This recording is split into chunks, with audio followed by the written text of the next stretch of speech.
What's up, SOS Nation? My name is AJ Valentin of AJ Valentin Spin Out Sports, and welcome to the SOS Podcast. With me, as always, is my co-host, Matt Koontz. What's up, Matt? How's it going? How's it going with you, man? What's going on with you? Nothing. I mean, we have been doing a lot of recording and stuff, so we have been pretty busy. But anyways, ladies and gentlemen, we're going to do a little bit of a podcast here talking about the top 15 players that may potentially be falling off. We found this article on Sportster.com. We'll post a link in the description down below. But we basically got 15 players here who are projected next year to kind of fall off the map. So we'll be talking about if we agree or disagree with them. We'll talk a little bit about their stats, personal stuff. Maybe we'll throw in there a little bit. But for right now, we'll just be focusing on this. So you ready to go? Yep. Let's get into it. First off, we're going to start from the bottom and work our way up. Number 15 on this list is our man, Dez Bryant. Or maybe I shouldn't say our man, because I know you don't really like him. I don't. And I don't really favor him either. Here's the thing. I respect the game that he has as a player, but as a person, he comes off as, I don't know how to put it. Shall we say full of himself? Douchebaggy, maybe, is more of the word. I don't know. I mean, we have the free room to say whatever we want. I don't really want to get swearing on this thing, but, we could throw out a couple curse words to maybe put a name on him and stuff. But he's basically projected number 15 right now. Apparently, they're saying that he's probably got the best chance of anybody to not fall off the map because he's in pretty good position. I mean, it's possible because he does have a good set of skills. He's a very good wide receiver. I give him that.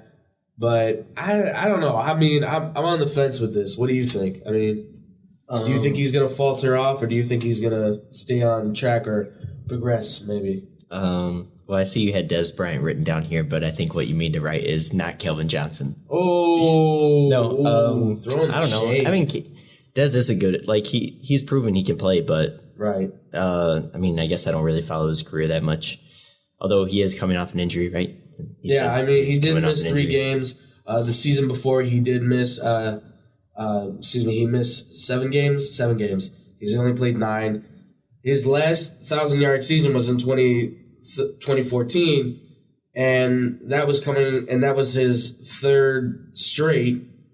And ever since then, he hasn't been the same. I mean, even though he played only 13 games last year, his stats last year were 50 receptions, 796 yards, 8 touchdowns. Not too bad. The 8 touchdowns is pretty good. But for 13 games, you would think he would at least be in that 900 to 1,000 or maybe even 1,100 with as good as he is. And maybe around 50, 60, 70 receptions. I mean, granted, you're talking about a brand new... This is a whole new offense because you got Dak Prescott at quarterback, who is not Tony Romo, who he's not going to gun it to the top wide receiver all the time. He's a bit more of a, I'm going to spread the love around. He's gonna put the ball where it needs to go. So if Dez isn't always going to be open, I'm sorry, Dez, but you're going to have to deal with the fact that maybe you're not going to get 80, 90 catches a season anymore. You might be designated only having 60 or 70. But if you're good enough, you can turn that 60 or 70 into, say, 1,300, 1,400 yards. I mean, if you have the talent, of course, which I think he does have the talent to do that. But it's hard to push away the fact that he's kind of got this personal ego that kind of just pushes him, I think, to this boundary where people say he would be good if he would just be a little bit more humble. I think he's got some humbleness to him, but it always feels like he's kind of walking around I wear number 88, so therefore I am the second coming of Michael Irvin or something like that. No, you're Dez Bryant. Let's chill out. You're not making the Hall of Fame just yet. Okay, you're not even... We don't even know if you're one of the top... Well, I guess he probably is one of the top receivers in Cowboys history, I guess we could say. I mean, I can't really think of too many Cowboys wide receivers off the top of my head. But he's not Michael Irvin, all right? I'm just saying that. Just because you wear 88, you're not the man, all right? That's just the honest thing. But for Dez, I mean, it's a hard one because he's a good guy. He has the talent. But at the same time, I think there's a worry there if he's going to let the ego get in the way or if he's going to allow himself to just kind of play a side role and take advantage of what he's given in the game. So if he's only going to be getting 60 or 70 receptions a season, he's got to be able to turn that into something. And I think he can, but I think that's the big question here is can he or can't he? Yeah, I would also say there's going to be a little chance of him, like, obviously not getting the ball as much because of obviously what Ezekiel Elliott did this past season. So obviously they're going to want to give him the ball more. Right. I mean, when you got a strong running back, I mean, we know that from Chicago here. When you got a strong running back, I mean, I'm all in favor for, like, the league is obviously turning more towards the pass and stuff, but hey, if you got a strong running back, turn to your man. Let him loose. Let him do his thing. So we'll see what happens with Dez Bryant. On a throw, what would you say? Progress or downside? What would you say? I don't know. I know, it's tough. It's tough. For me, I'll honestly say this. I think he progresses. I'll say that. Now, how much, like 950 yards, 1,000 yards I think he can get, but I don't think he gets as many touchdowns. So I think he does progress from last year. I don't think he's going to falter off completely, but I think as far as what, like, you know, this is the guy that said, I'm going to be the first 2,000-yard wide receiver. Yeah, baloney. You know, first 2,000 wide receiver retired at 30 years old, a.k.a. Mr. Calvin Johnson. I don't think he hit 2,000. He never did hit 2,000. No, but let's be honest. If he would have stayed in the league till now, that man would have had like 2,100 receiving yards. Come on. Now, Calvin Johnson. I love that. That was great. All right, next on the list, Adrian Peterson. And I kind of have to say, I think I'm going to say he's done. I think he's done too. I hate saying that, though, because it's like I got a lot of respect for AP and what he's done. But you hit 2,000 yards. You've ran all over the NFL. You've been the backbone of Minnesota for all your career. And now you're going to New Orleans. But you're not exactly – I don't really know what the situation is there in New Orleans because they've got Mark Ingram, who I like. I think the kid – I didn't think he was going to be much when they drafted him, but I think the kid's going to be pretty decent for them, like another Pierre Thomas type of guy. But honestly, I don't think AP is going to be happy with the situation because, if anything, he's going to finish out the year with maybe 300, 400 rushing yards, maybe 4 or 5 touchdowns. He's going to be a third down back, essentially. That's what I'm thinking he is. Either that or they're going to, like, interchange them. But at the end of the day, I think Mark Ingram is going to be the one that takes most of the carries while Adrian Peterson kind of plays the backup role to it. And I think that's why they brought him in. I think he's just kind of the backup on the team, kind of the veteran to help Ingram progress. I mean, because you said he was going to falter off, right? Yeah. Well, I think he could still play, but I think it's also going to end up becoming a matter of he's not going to play as much, but they're also going to they had to give him a decent amount of money. Right. And at some point they're going to be like, well, the money's not worth it. And then AP is going to get mad about the playing time as well. So there's going to be like some tension on both sides. Tension and controversy and stuff. I mean, obviously we have to wait to see what happens with the season. He seems like he's kind of relishing in this role of being with the New Orleans Saints, which is great, but there hasn't been anything yet said on what his position is with this team, which that's understandable because he's going to go there probably thinking, I'm going to be one of the, maybe not the feature back, but I can still play this game and I'm going to maybe split time with Mark Ingram. I mean, but the truth is that I think that Mark Ingram's going to take most of the carries. I mean, so these are his stats, like for career-wise, over 2,400 carries for over 11,000 yards. He's got an average of 4.9 yards a carry. That's all great and stuff, almost 100 rushing touchdowns. That's incredible. That's a great career for him right there. If he wanted to retire right now, I still think he hits the Hall of Fame. But after last year, he gets hurt. He's out. But the Vikings still found a way to be able to succeed without him. I mean, it just kind of shows, like, is he on that wrong side of 30? And that's what a lot of people have been saying, because he is 32 years old. So, I mean, are the injuries going to mount on him? Because that's a big concern I would have. I understand he's still a strong running back.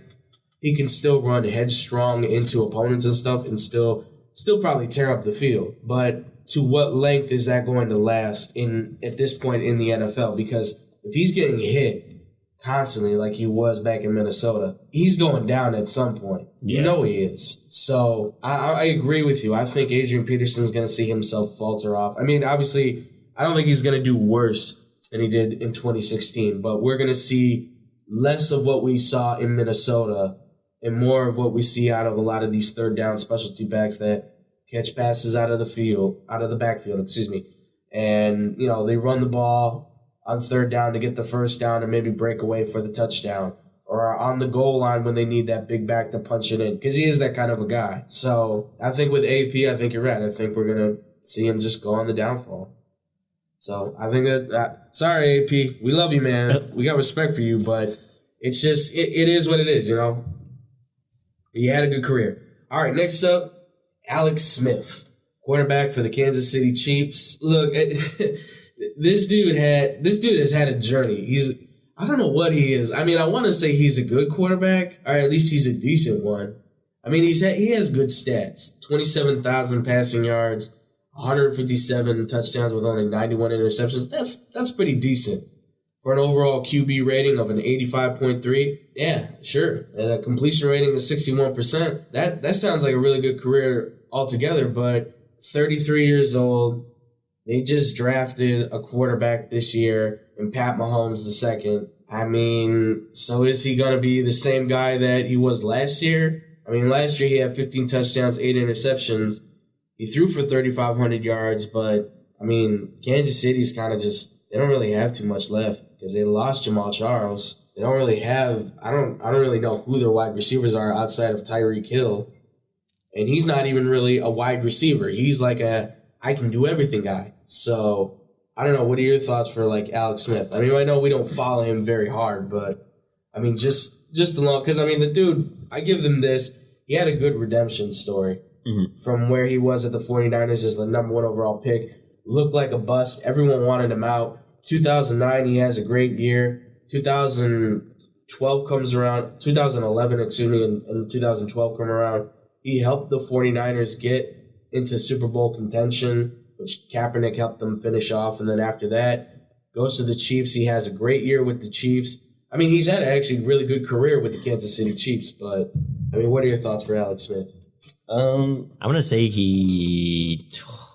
It's hard, I know. I don't know because I know nothing about the Chiefs, but I'm gonna say he does like about the same because Alex Smith seems like the kind of guy you just like throw him in like a shitty situation, and he's able to kind of just deal with it. So you think he's just gonna kind of stay on the same course? Yeah, although I think this past season they lost Jeremy Maclin, right? Right, they lost Maclin, they lost Jamal Charles. So they don't really have too much standing with them. They do still have Travis Kelce. Yeah. I mean, I'm going to say he stays about the same. Because he just seems like that kind of guy that you just, like, throw him in there. He's just like, whatever. I say, because here's the thing.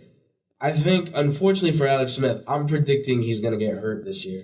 Which I hate saying that stuff. I hate saying that crap. But 33, the kind of quarterback. He's a tough quarterback. He can take a hit. I've seen the guy take a hit before. Especially now. I mean, back then when the 49ers, he was kind of considered a little soft, but I think now he's kind of muscled up a little bit and he can take a hit. But I think Alex Smith, as far as right now, I think he gets hurt, and that's when I think Patrick Mahomes come in. And do I think Patrick Mahomes is going to take over the team right off the bat? No. I think that guy's going to be I think he's one of those rookies that's going to be like 16 touchdowns and like 10 interceptions, that kind of stuff. But I think at that halfway point of the season, or like with 6 or 7 games left in the season, Patrick Mahomes comes in for an injured Alex Smith and kind of takes over the team a little bit, and Alex Smith kind of sits out the season. And you can call that whatever you want. I would say he kind of does stay that course, but I think he does get injured at some point, and I think that's going to be like his downfall. So I guess I'm saying he's pretty much going to go on a downfall, I think. But that's if he gets injured. If he doesn't get injured, I would agree that I think he kind of, because he is kind of this like plain Jane QB, whatever you want to think that means, take it for what it is. He's very simple. He makes the easy passes. He keeps it nice and clean. He doesn't try to throw everything into a tight situation. He just wants to hit the open man. And and oftentimes that's Travis Kelce. He seems to be the only weapon you need right now. But we'll see what happens. With all these guys, I'm not always going to say we'll see what happens. Because that's all we can do. All we're doing is making predictions right now. Yeah. And trying to make judgments off of an article page. But that's Alex Smith right there. So to move on to the next guy is T.Y. Hilton, which I hate seeing his name on here because I got a lot of respect for this guy. I love T.Y. I know. I do too. I love me some T.Y. Hilton. I really like T.Y. Hilton. I know you like T.Y. Hilton too, because he's one of these guys. I like him because he's like the small dude that came in. Nobody really knew who he was, and boom, his first year, 861 yards, 7 touchdowns, and ever since then, it's just been 1,000 yards, 1,300 yards, 1,100 yards, 1,400 yards last year with 91 receptions. And that was on a Colts team that was just, They were, I mean, well, maybe I shouldn't say that, but I mean, they weren't that talented. That's for sure.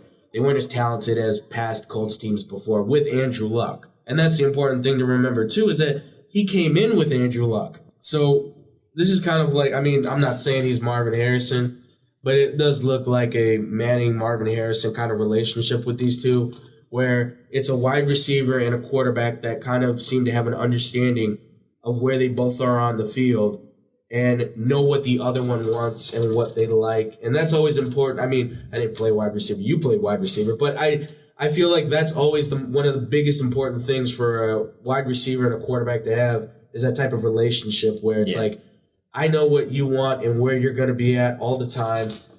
I know what you're going to do and what you want to do all the time. And as long as they have that kind of connection, they're always going to be on top. But to hear that he's going to maybe falter off is just kind of like, I don't know. I think the guy's still going to be doing something. Yeah, I totally agree with that. I don't think T.Y. Hilton's. I don't think he's going to fall. He's going to. I don't see it. I don't see it happening because I mean, if you're going to say one of those wide receivers in Indianapolis is going to falter off, it might be Moncrief, which I hate saying that because I like Moncrief too, but. You know, if he doesn't work out, I mean, obviously that's understandable. But for T.Y. Hilton to fall off, I don't know. Because Andrew Luck's one which we'll get to soon. Unfortunately, I can't believe that we have to say that. But, you know, I feel Andrew Luck is still one of the top quarterbacks, I think, in this league, regardless of what people want to say. I mean, I think he's ahead of Dak Prescott as quarterback, certainly. Even though Dak had a phenomenal year, give him props on that. But still, Hilton, I don't see him slowing down. Is he going to be like a 15 touchdown type of wide receiver? I don't think so.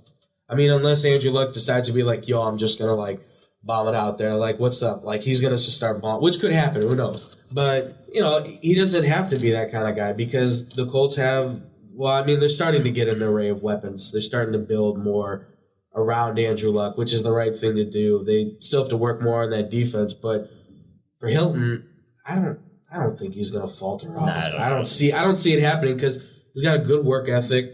He seems to keep his mind on football when it's football. He doesn't seem to have his mind elsewhere on like, yo, I got to do this and I got to do. No, he's just like, I'm a wide receiver. I catch passes. It's as simple as that. Like, he doesn't make it complicated.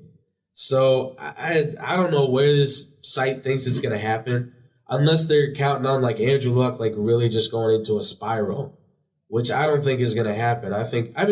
It certainly could, but I don't think it's going to happen. I think the guy's it's just like we said with Hilton. With Luck, it's the same thing, I think. He's just got his mentality is too much of like, football is what I do, it's what I know, and I'm just going to kill it at that. So, I don't know. I think this is one of the crazy, but there's some other crazier ones on here. Just you guys wait, because we got to get into more of these. So next on this list is Jay Ajayi. And if our buddy Lots was here, Justin, he would probably say these people are goddamn nuts. Because, and I'll give him credit, the guy had a really good year last year. 1,272 yards, 8 touchdowns. Pretty good off of 260 carries. He had back-to-back 200 rushing yards games. I mean, that's pretty good for what he did. And he's a pretty big back in and of himself. But I don't know, honestly, because his first year, he didn't really touch the ball too much.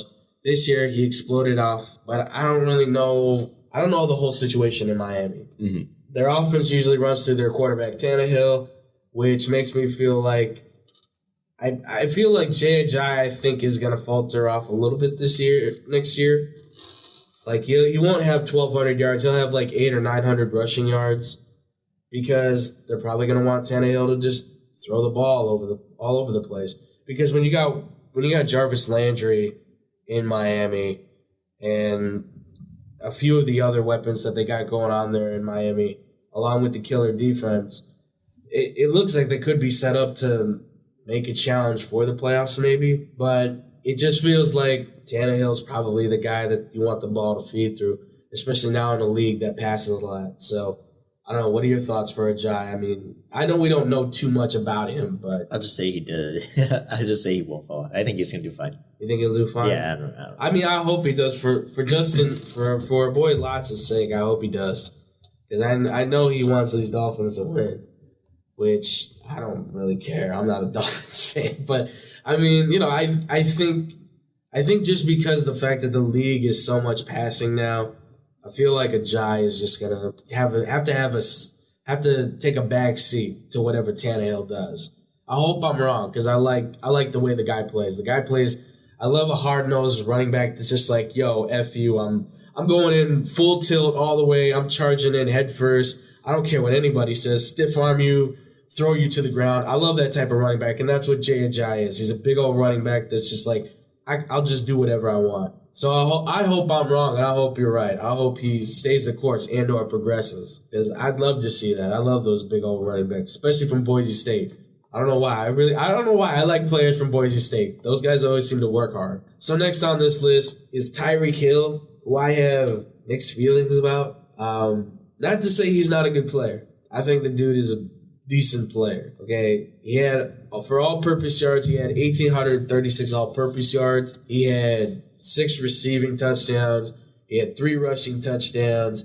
He had 2 touchdowns off of punt returns. He had a touchdown on kick return. He can do everything. We get that. But there's something about a player that can do everything that I like, but it also worries the hell out of me. You know what I mean? I don't like that because then they end up doing nothing. Exactly. That's like Denard Robinson, like. Right. Well, the thing about Denard is he's stuck to running back. Correct, yeah. But I'm just saying, like, he was one of those players. Right. But this is like, because this is what the thing that I've complained about Jabril Peppers for. Is Jabril Peppers, who got drafted by Cleveland, who's a safety for them, technically, currently, I should say, he, at Michigan, if you don't know, he played quarterback, he played running back, wide receiver, cornerback, safety, linebacker, punt returner, kick returner. That's 8 different things he did at Michigan, which, granted for quarterback, he played like a play. And running back, it was only like a few. And wide receiver was only like a few. Basically, he was more of like a safety corner, kick returner, punt returner, which I'm okay with. But it's like when you start trying to do so much with the NFL, you're going to burn yourself out sometimes. Or you're going to kind of find yourself trapped in this spot of like, what am I? Like all of a sudden you got to go to this philosophical questioning thing of like, how do I exist? What do I exist as? And it's just like, yo, just pick a spot. Because obviously, look, his stats as a wide receiver seem really good. But so do they as a kick returner and a punt returner. So maybe you should just stay as a wide receiver, be the guy on kick and punt return, and have that be that. But then again, we had that same situation with Devin Hester, and that really kind of exploded on us. Because when Devin Hester was just a kick and punt returner, like we drafted him as, he was a corner at University of Miami. But we drafted him because he was a kick and punt returner. Mm-hmm. And he turned out to be one of the great, to me, I think he's the greatest kick and punt returner of all time. Stats alone say it, I think. But when he said, I want to be a wide receiver, I thought it was just him saying, I want to be paid like a wide receiver. But when he's like, okay, but I want to be a wide receiver, and then Lovie Smith is like, okay, well, we'll put you in the lineup. I was like, oh, boy, here we go. Because we saw how that went. He never had a 1,000-yard receiving season. He never had 10 receiving touchdowns, from what I recall. I mean, I was pretty sure the most he had was like 6. So Tyreek Hill, he came in, I think, as a wide receiver, so it makes sense if he just sticks there. But don't start like, I want to be a running back too, and I want to be punt return, and I want to be kick. No, just stick to one line of things and then work on the other 2 as like a side thing. I mean, if he's going to be a better punt and kick returner then, and he can be a standout wide receiver, that's great. But if he's going to be just a great punt and kick returner and just an average so-so wide receiver, then don't make him a starter. Make him the third, make him the slot receiver then or something. or make him the fourth receiver to come in or something like that. You don't have to stick him in everywhere he seems he could work. So, just to wrap it up for him, do I think he's going to falter off or not? If he keeps this up, I think he's going to falter off. What do you think? I'm going to say he's going to falter just a little bit, but that's only because the Chiefs don't really have another receiver, somebody to worry about when Tyreek Hill's on the field. Yeah. So that's the way I look at it. That's the only reason is because they don't have anyone else to worry about, I guess. Outside of Travis Kelce, it looks a little shaky in Kansas City. But for those who know Kansas City better, you guys can fill us in because maybe you guys might know of a player that might actually be on his way in that we don't know about. Because, that's the thing. We're just taking the players that are off this list and we're just trying to make the judgment from there. But from what I understand, the Chiefs are kind of going in after you've lost Jeremy Maclin. Because they don't have Dwayne Bowe anymore, I don't think. No. Yeah, and so after Travis Kelce, I don't really know what you have as a weapon or what you have as a running back to go with. All right, so to move on now from Tyreek Hill, we'll talk about Richie Incognito. I don't think this one's probably going to be that long for him because I just think he's on his way out. He's 34 years old. His consistency has been okay. His aggression is great. We don't really know too much about Richie Incognito outside of that whole thing that went down in Miami with Martin or whatever it was. Mm. Look, I like an aggressive player and stuff. I'm not going to comment on any of that kind of nonsense. But, look, Richie has been fine as an offensive lineman goes throughout the NFL for the teams he's played with. But I don't know. I think at this point in his career, he's probably on the bit of the downside of it. I don't know how much longer he's going to last as far as an offensive lineman goes. Because unfortunately, when it comes to the NFL, we see so many times those guys can interchange constantly. And they can be swapped out so much that, I don't know. I think he stays. I think it's the Buffalo Bills he's with right now. I think he can stay with Buffalo, but is he going to be a starter in Buffalo still? I have no idea. So for me, I think he falters off just because the age is there and the position that he plays at this point is just so interchangeable with so many others. What are your thoughts on it? I know we don't know too much on him, but I'm gonna say he playing wise he drops off, but news wise, if he assaults somebody, he'll be right back in there again. or bullies another person. Yeah.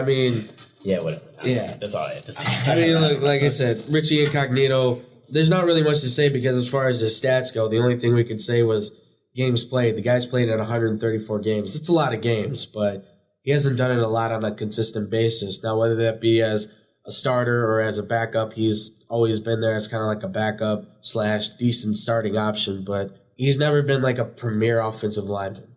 That's why I kind of say at this point, I think he's kind of just on the downfall. But I love that though. If he assaults somebody again, yeah, it's worth mentioning. So next on the list, boy, this is gonna be a fun one. He's my buddy is already cringing here. It's Larry Fitzgerald, Arizona's top wide receiver. Probably, I gotta say, Arizona's greatest player of all time at this point. Yeah. Or at least the number 2 dude. I don't know who would be number 1. I know there's some good dudes that played for Arizona and stuff, but I think Larry Fitzgerald. I think we can honestly say he's really put the franchise on the map. He's been there for their only Super Bowl appearance.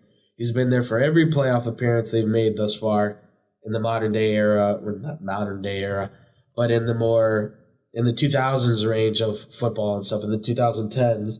And on top of that, too, this guy has not had a single season under 600 receiving yards. Not once. He's had a few years where he's hit 700 and stuff, which is, hey, it happens. But this dude, and not only that, too, he hasn't had a season that's under 50 receptions. That's crazy. And talk about this, he had back-to-back years where he had 100-plus receiving yards. Is he faltering? I don't know. He went from 1,200 to 1,000 yards last year. Ooh, wow. 2015, he had 109 catches. Last year, he had 107. Oh, yeah, he really dropped off the map there, I gotta say. I don't know. It's difficult because Larry is 33 years old. And I don't want to say that a guy that I have a lot of love and respect for can drop off the map, but it's possible. I think he could go to, 990 yards? with like 80 receptions, 85 receptions, 8 touchdowns, still makes the Pro Bowl probably. I want to hear what you have to say, though. I'm going to say that. he absolutely not is going to fall. Like, there's no way. He's one of the most consistent, like, that's true, players, let alone receivers, like, to ever play the game. He's not going to fall off. He's caught touchdowns from like 15 or 16 different quarterbacks. Like, he's not going anywhere. The only reason Larry Fitzgerald falls off or drops off is because he retires on his own terms. Oh, damn. That is how Larry does it. That's probably and honestly I think that's fair to say too, because judging off of his stats and knowing the type of receiver he is and has been, it's hard to knock this guy off his pedestal. And he's not even on that thing like saying, "Look at me, I'm the best wide." He's the quietest dude ever. Yeah. He hardly says anything, and yet his game continues to stand out above the rest. I get he's 33 years old. I get Arizona's kind of like at this point of like, I don't know how good they're going to be. Like, I understand all of that kind of nonsense. But I think regardless, he's still going to be the man. He's still going to be the top guy. Like you said, 15, I think it is like 15 different quarterbacks. It's definitely above 10. Yeah. Arizona's went through a lot of quarterbacks and stuff. The wide receiver spot has rarely changed. It's only in these recent, I think, like 5 years after Anquan Bolden left that the receiving core has gone through multiple different changes and stuff. So Larry he's not really going to falter. He's just going to, if anything, he's just going to kind of stay the course. And if you're going to say he's going to fall off, it's not falling off. It's doing like that slow decline you see on graph charts. And it's going to be like 1,000 yards, 990, 980, 970. Like, it's slowly going to go down, especially with the receptions, 107, 95, 96, 94, 99, 91. Like, he'll just jump in and out because that's the type of receiver he is. Because, I don't know. I think I get where I think these guys were coming from when they were saying he's going to falter because, the age is there. Arizona doesn't look like they're going to be as good on offense and stuff. But come on, dude. It's Larry Fitzgerald. He's more consistent at 33 years old than Dez is as a 28-year-old. Yeah. I don't know what more you want me to say about that. I mean, that's... Anything more you want to add to that? No. Okay, that's good enough for me, too. So on Larry's point, I don't think he's faltering off. Absolutely. It looks like it's a unanimous decision. So next on this list, it's Joe Flacco. Now, if Anthony, our friend, was here, he would say, "Are you kidding me? No way, he's going for another Super Bowl." Which actually, from what I've heard from experts, there is a possibility that the Ravens, I guess, could maybe be in Super Bowl contention. I don't know. That's what I've heard from a few experts that have been talking. They've been saying there is a possibility that maybe Flacco and the Ravens find themselves back in the Super Bowl for the AFC. I don't know how that's going to be, but okay. I didn't even realize, but he's 32 already. That boggles my mind. I can't believe it's already been that long. But look, he's had a really good career. He's won a Super Bowl. He has really good stats. Last year was not a great year for him as far as touchdowns and interceptions. Passing-wise, he was doing great. It's his highest passing numbers, 4,317 yards. I mean, that's very good. And his highest completion rating, too. But the touchdowns and interceptions is just the biggest concern. It's difficult with Joe because I think Joe's up or down ability, I think, stems on what happens with the Ravens. Because if the Ravens' defense can hold their own and the offense can seem somewhat stable, I think that they find a way to make sure that Joe Flacco stays the course of what he's doing right now. But if they don't, then you're obviously going to see him start to falter more. And I think that's where you see the touchdown to interception ratio start to go in and out and up and down and all that kind of stuff. And the Ravens are losing more and more games and things like that. I don't know. It's difficult, I think, with Joe Flacco because it kind of stems on what happens with the rest of the Ravens. What are your thoughts on it? I know. I have no idea. I don't want to say he's going to, fall off, but I want to say, in a general sense, ever since the Super Bowl, you haven't really heard much about him. So I think he's that kind of just shows that he's an average quarterback. Right. So, I mean, I don't think he's going to really go one way or the other because I think he's just an average quarterback. Yeah. Well, I mean, his numbers do kind of say average because throughout his entire career, he has had at least 10 or more interceptions each season.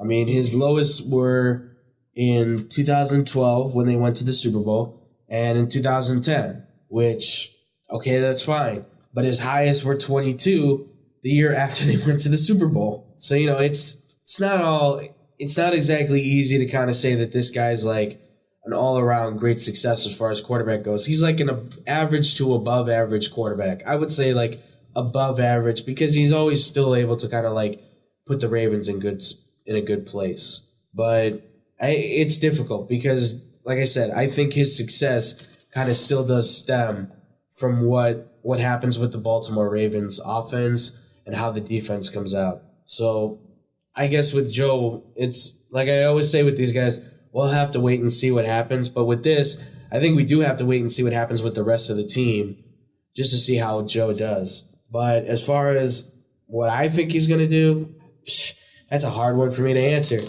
Honestly, you know what? I think he does falter off a little bit. I think he will falter off a little. Not to say that the Ravens don't make maybe the playoffs or maybe even make a Super Bowl. Who knows?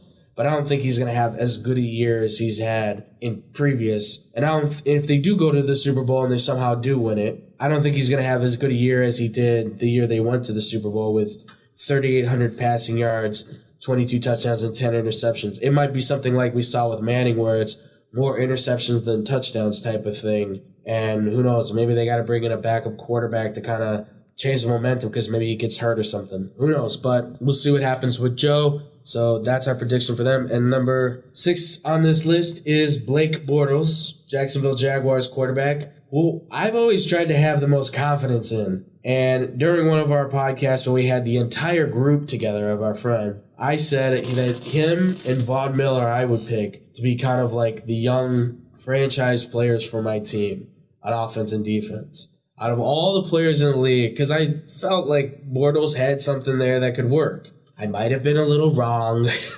And look, do I think his numbers are horrific? No. I mean, he completes over 50% of his passes. That's good. His second year in, he threw for 4,400 yards with 35 touchdowns and 18 interceptions. That sounds really good. Last year he had his best completion rating next to his rookie year one and threw for 3,900 yards with 23 touchdowns and 16 interceptions. That sounds really good to me too. But I understand why people are getting upset with him is because the Jaguars are not progressing. You were hoping you were going to get a franchise quarterback out of him. He's not really looking like Andrew Luck or anything like that. And it's hard because you were hoping this guy would come in and maybe be like Ben Roethlisberger. I get that. But he's not. He's Blake Bortles. He's kind of an above-average quarterback that you kind of just have to work with. Now, do I think he's going to falter off this season? I think he's one that's just like with Joe.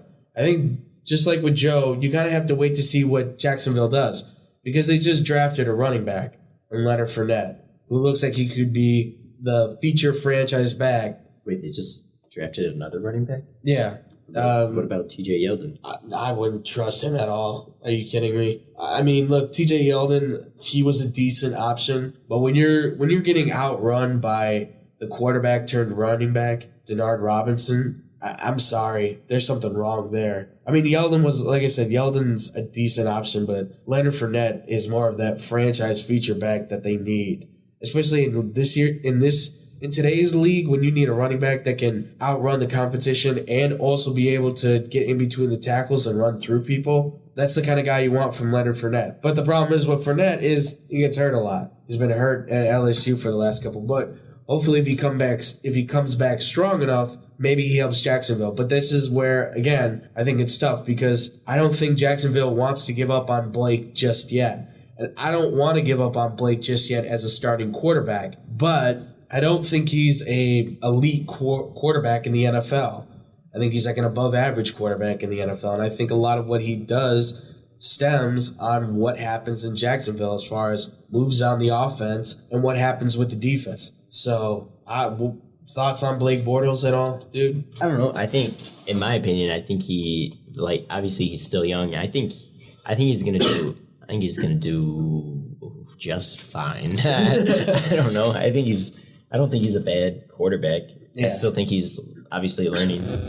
Although I know, like, people have made the comparison to him and Ben Roethlisberger. Like, I think even Ben Roethlisberger called him, like, himself, like, oh, yeah, he looks like he's like a young me. Yeah. Which, totally unrelated, Blake Bortles does look like Ben Roethlisberger when he's got his helmet on, because it just looks like a fat face just shoved in there. I was going to say. Like. It looks like someone just, like, it looks like the helmet's way too small. Like, it does. Oh, because you see, like, those chubby cheeks kind of, like, popping through the helmet and stuff. Yep. That's true, though, yeah. But, yeah, even saying that he's compared to Ben Roethlisberger, there's a lot of people that are saying, oh, that's outrageous. Well, you guys got to think about this. Even Ben Roethlisberger in his first couple years struggled. I mean, granted, he won a Super Bowl in his second year and then won another one in 2008, like, 3 years after that. But even still, Ben wasn't that great when he first started. Okay, he had in 2005. If nobody knows this, Ben had the worst Super Bowl game for a winning quarterback. Okay, that's just you can look that up. That's the truth. He had the worst. Statistically, it says he had the worst Super Bowl game a winning Super Bowl winning quarterback's ever had. So.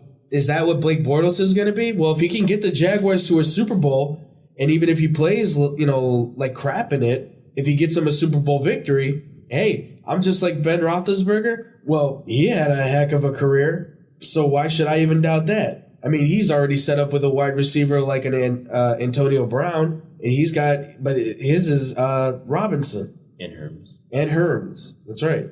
So, I mean, how can you go wrong? I wouldn't say it. I would say he's a decent option. So do I think he's going to falter off next year? I don't think so. If anything, I think he gets a little bit better. Is he going to throw more than 10 interceptions? Yeah, probably. Maybe like 12. But I think he comes back with like 30-plus touchdowns, maybe, or 28 touchdowns. I think he throws for maybe about 3,800 to 4,000 yards. And I think the Jaguars get like a 9-7, 10-6 season. But again, like I said, this all also stems from what happens with Jacksonville. Because if Jacksonville can add a bit more to their defense, which they have, and they're getting the young guys in there, and they can also put a bit more on offense, then, yeah, absolutely, I think it can all work out. So we'll see what happens with Blake Bortles. And I think, just like you said, he'll be A-okay, just fine. I loved that. I mean, there's no better way to say it, too. So next on this list, we're in the top 5, ladies and gentlemen. It's Kirk Cousins, and I don't even know with Kirk, because look, they've lost a lot in Washington, and there's not even a guarantee that he's gonna stay in Washington. And I love the kid because he's a local guy, which I didn't even know about. He was born in Barrington, so local kid, goes to Michigan State. Yeah.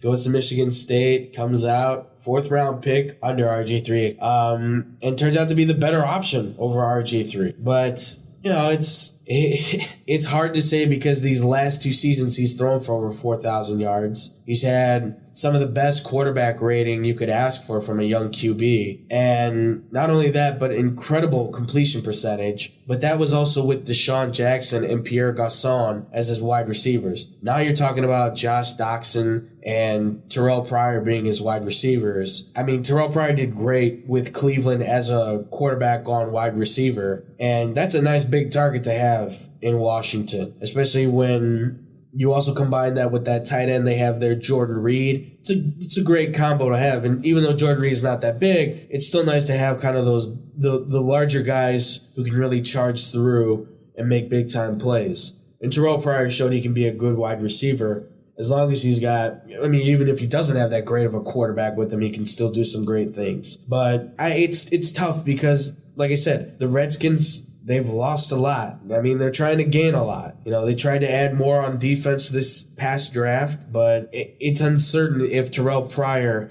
Josh Doxson, Jordan Reed can really fill in the holes where those wide receivers, Deshaun Jackson and Pierre Garçon, were. Because you have to remember, both of those guys had 1,000-yard receiving seasons in the same year. That hasn't happened in a long time. And these guys, and to me, those guys aren't even that great of wide receivers. They're just like above average dudes. I mean, that's just me. But I don't know. To me, I don't know. It's tough for Kurt. I think because of all this talk with the contract and stuff like that and maybe getting traded and stuff, I think he might fall off a little bit. Not by much. I think he might, 3,500 passing yards maybe. I think he might get himself into like the 30 touchdown mark, but I think the interceptions are going to come not like crazy, but I think you're going to look at like 16 to maybe 20 interceptions possibly.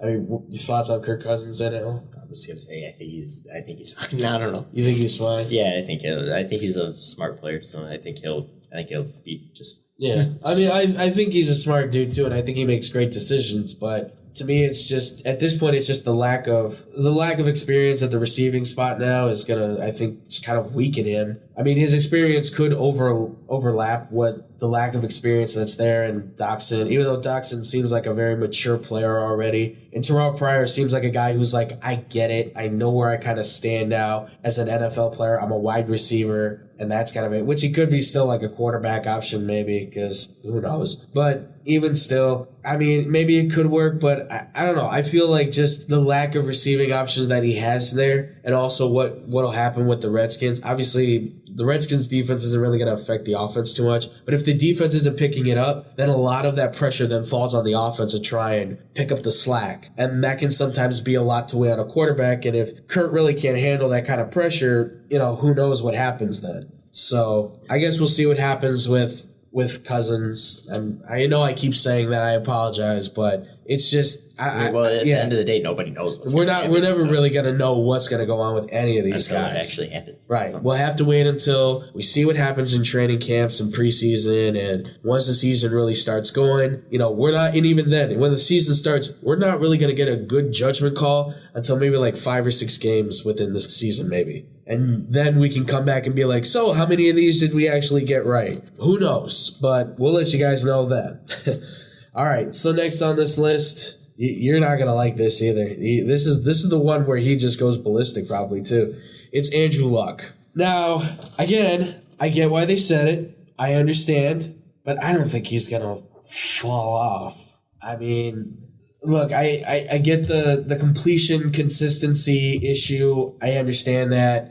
The whole situation that's going on in Indianapolis, I get that. But I don't think he's going to fall off. I think the Colts as an organization might have a problem, but I don't think Andrew Luck's going to have a problem. I think he's going to be just fine. This is the same thing we were just talking about with T.Y. Hilton. The football mentality is, I am a quarterback, I throw the ball, I find my man, that's how I do it. He keeps it simple, he makes it look easy. Does he do it perfect all the time? No, he doesn't do it perfect all the time. But you know what? He shouldn't have to. He should have an offense that's a bit more reliable.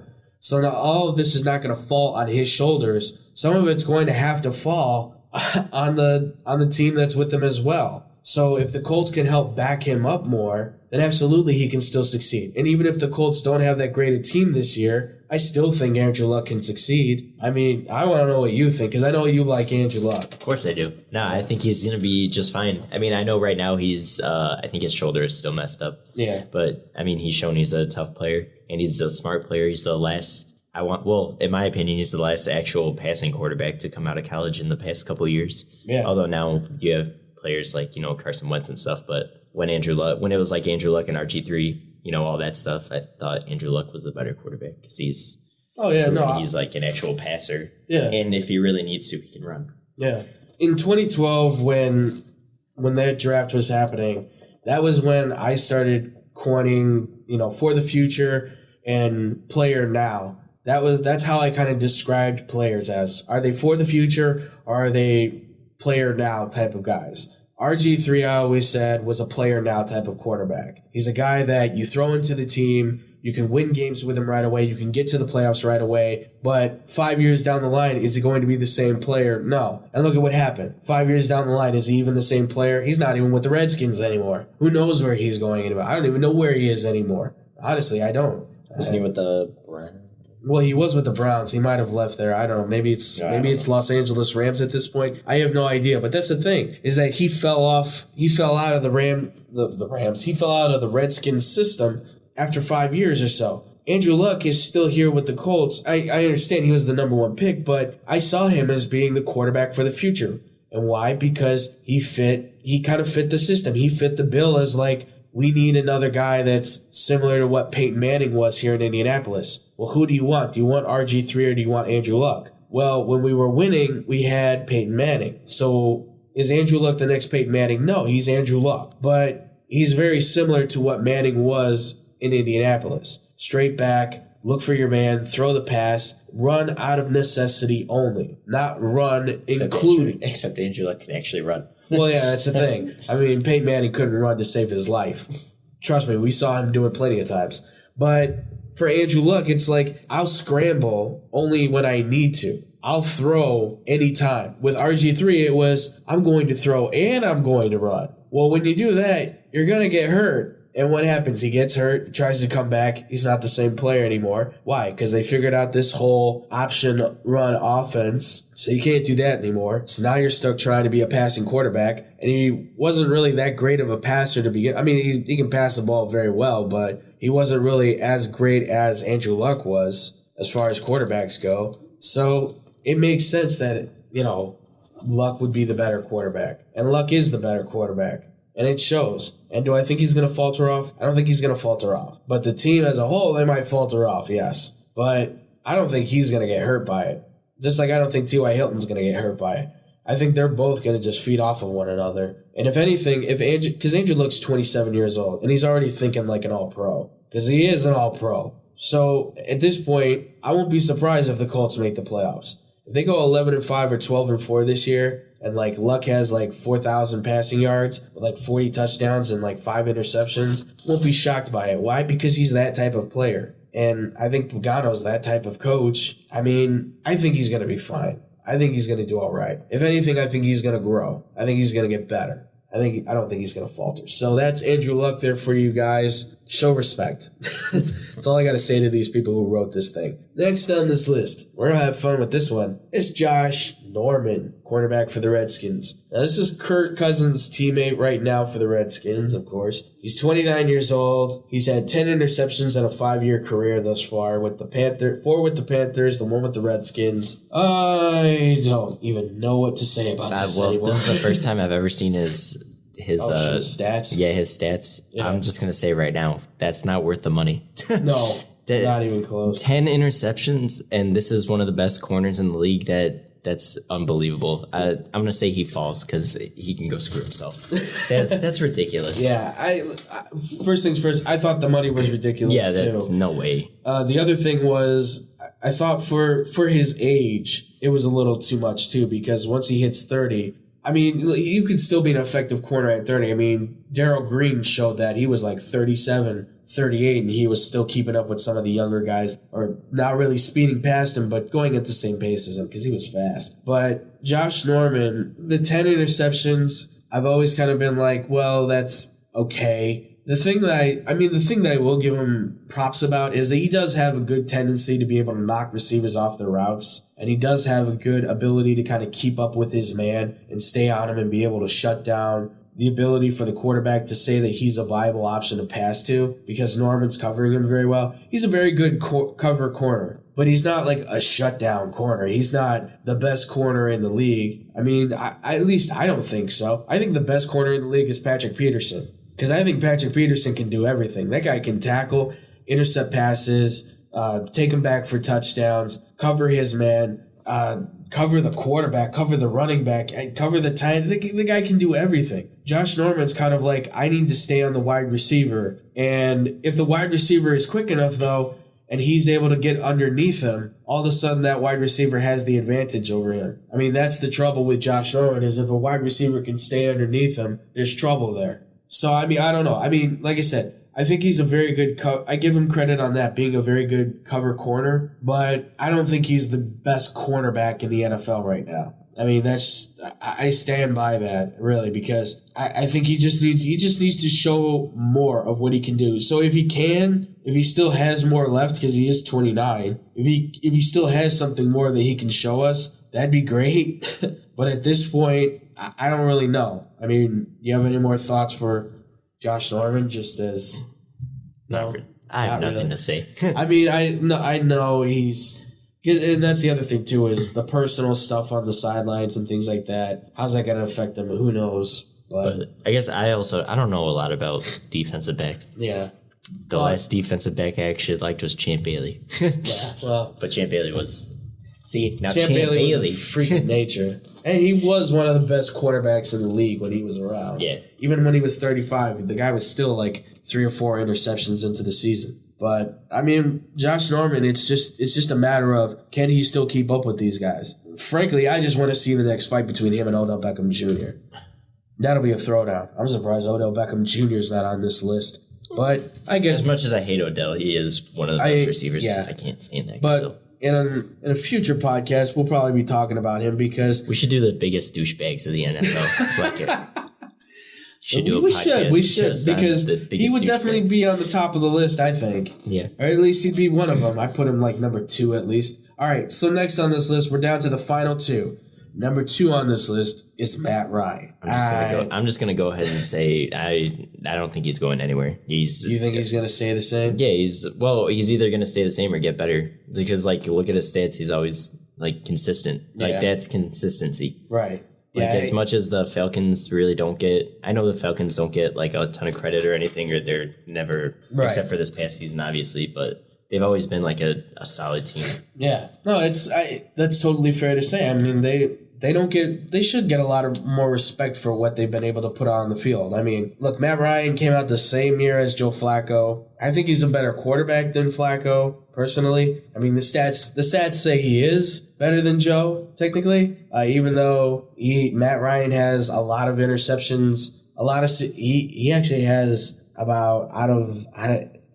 he's got a lot of seasons where it's like more than 10 interceptions, and he's only got a few where it's less than 10. He's only got 2 that are less than 10 interceptions. But even still, I would say better quarterback than Joe, just better team. Not better team maybe, but rather he's got better players than Joe Flacco does. So that's why, I mean, Julio Jones, come on, he's like the top wide receiver in the league at this point. Props on that to Julio, because Julio made himself into that guy. Matt Ryan almost threw for 5,000 yards this year, which is incredible. 38 touchdowns, 7 interceptions. That's ridiculous. Yeah, that's insane. That's Peyton Manning, 30-year-old Peyton Manning numbers. That's Tom Brady, 32-year-old numbers, because God knows he was throwing that much back then. But that's how ridiculous those numbers are with a guy like Matt Ryan. And honestly, I don't think he's going to falter off, because this Falcons team, they're all still intact. Everybody's still there. Yeah. Julio Jones isn't going anywhere anytime soon. And I'm sure this year they're going to be back with a vengeance after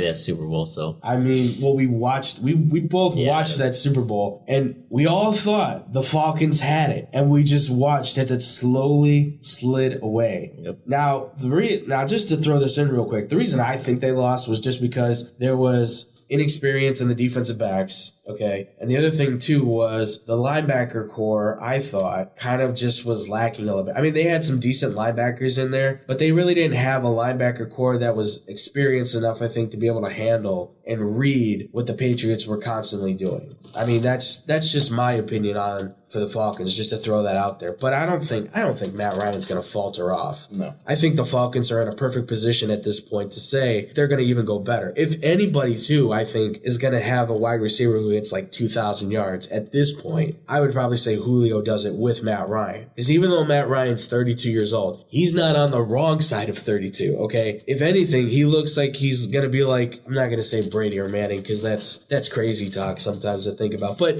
you know, he's on that side where at 32 years old, he can still do great things. So, I mean, with Matt, I think we're both in agreement on that. He's not going anywhere. He's going to stay nice, easy, right where he is. And I'm sure at some point he's going to get these Falcons that Lombardi trophy, because at this point they have to be so close to it. You were right there. Yeah. I think they just need a little bit more experience on that defense, and they can really do some damage. So that's what I say for Matt Ryan. And now the pièce de résistance. I said that right because you took French, right? Okay, cool. The number 1 man on this list, drum roll, please. I'm not going to put a drum roll in here. Just kidding. Dak Prescott.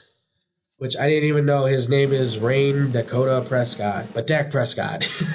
Sounds better. So Dak Prescott is number 1 on this list, and he only played 1 year. Yeah. But I kind of think I get where they're coming. I know I say that a lot. I get it. Here's the thing with Dak. He played on a very good Cowboys team last year. He showed efficiency. Actually, you know what? I'm going to change that. I think he's going to progress. I think he's going to get better because I keep in my mind, I'm thinking about everything like, oh, Dallas is not going to be that good, but they're not going to be good on the defensive side because suspensions with the defensive line, which I can't believe you just keep taking those guys. I don't know why you keep signing guys that have problems, Jerry, but wow, your whole defensive line is almost suspended. Congratulations. But it's the defense that's going to have problems. This offense is going to be totally fine. Yeah, the offense is fine. The offensive line is still all intact. You still got, your veteran Jason Witten. Right.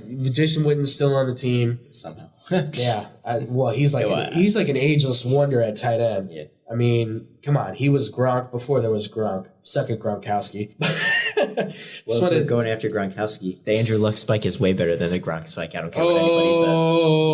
It is. I'm pretty sure Gronk would probably be a number 1 on our biggest douchebags list. If we do one, I'm putting him at number 1. I think he's the biggest. He would be number 1. Well, number 3 then. but for Dak Prescott's sake, I think he's just going to do fine. If anything, he's going to stay level with where he's at. 3,600 passing yards this year. Holy cow. 67.8% on completions. That's incredible for a rookie. A 104.9 QBR? That's nuts. And only 4 interceptions? Are you insane? I'm losing my mind just saying these stats. With 23 touchdowns, that's the best touchdown to interception ratio I've ever seen out of a rookie quarterback that's been taken in the 4th round. That's the crazy part about this. I mean, shows you draft means nothing. Exactly. I mean, Russell Wilson showed that. That's why this list means nothing. Yeah. Any of these players could do amazing things or totally terrible things. Exactly. I mean, we're just, with all 15 of these guys, we're all just taking guess at this. That's all it is. It's our personal opinions voiced with whatever stats we see. Except Larry Fitzgerald. That's not an opinion. Well, that's just fact. That's just total fact. But Dak Prescott, to say he's going to falter off, I mean, for a lot of these guys, that would all kind of depend on what happens with the team a lot of times. With Dak, it kind of does depend on what the team, especially when it comes to quarterbacks, I think it always does kind of depend on what happens with the rest of the team. So if Dez Bryant for some reason was out for the season, would that be an impact on the Dallas Cowboys offense? I mean, yeah, but would it be like a hard one really? I mean, they still have a majority of the weapons that they really use. And as long as Ezekiel Elliott's there to kind of hold the balance on the run, I think that Dak Prescott would do just fine, especially considering the way that he plays. Because the way he plays, it's not like we see with like Matt Ryan and some of these other guys where they're trying to force the ball into tight situations where there's a lot of coverage. Dak is a guy who likes to sit back. He looks for his man, pops off a quick pass, boom, 5 yards, another 5 yards, 6 yards, 10 yards, 20-yard touchdown, something like that. He moves the ball consistently down the field however he can. And on top of that, too, he has the legs to be able to run the ball if he needs to. But the great thing about Prescott is he doesn't run along with passing. He passes first and runs out of necessity. So Dak Prescott's going to be just fine, especially if this O-line continues to hold, because he's going to have protection for days. He's not going anywhere. So I think he's either going to stay the course of where he's at right now, or he's just going to continue to get better. Now, are the Cowboys going to get better? Who knows? You got so many problems with that defense, Jesus. You can't figure out what's going on with that whole situation. Guys getting suspended, players falling in ditches and stuff. I don't know. It's mayhem over there in Dallasville, or city, whatever you want to say. But any thoughts for Prescott at all? Any more you want to add for him? No, I think like you said, I think he's going to be fine. Yeah, I think, because I was going to say, there is a possibility that he could falter off because the sophomore slump does happen to some quarterbacks, but I think he's only going to get better. I'm not saying he's going to win a Super Bowl for the Cowboys, okay? Hold your horses, Cowboy fans. I'm not saying, though, either that he's going to, drop off the face of the earth. I think he could just be steady as he is now or get better. I mean, Russell Wilson showed as a 3rd-round pick. He did a great job this first year. And then he did a phenomenal job his second year. And he got the Seahawks to a Super Bowl. Nothing better you could ask for that. That's probably not going to happen for Dak because they don't have that kind of defense in Dallas, like I said. But I don't think he's going to change either. So that's it. That's going to round this one out, ladies and gentlemen. That was a long one. We apologize for the length of this. We wanted it to kind of keep real short. But we had a lot to talk about with these guys. But thank you guys so much for listening. If you guys want to follow me on Twitter, you can. AJVSOS at Spitting Out Sports. You can also find me on Facebook, on Tumblr, on Instagram. I'm all over the place. Matt, anything you want to plug?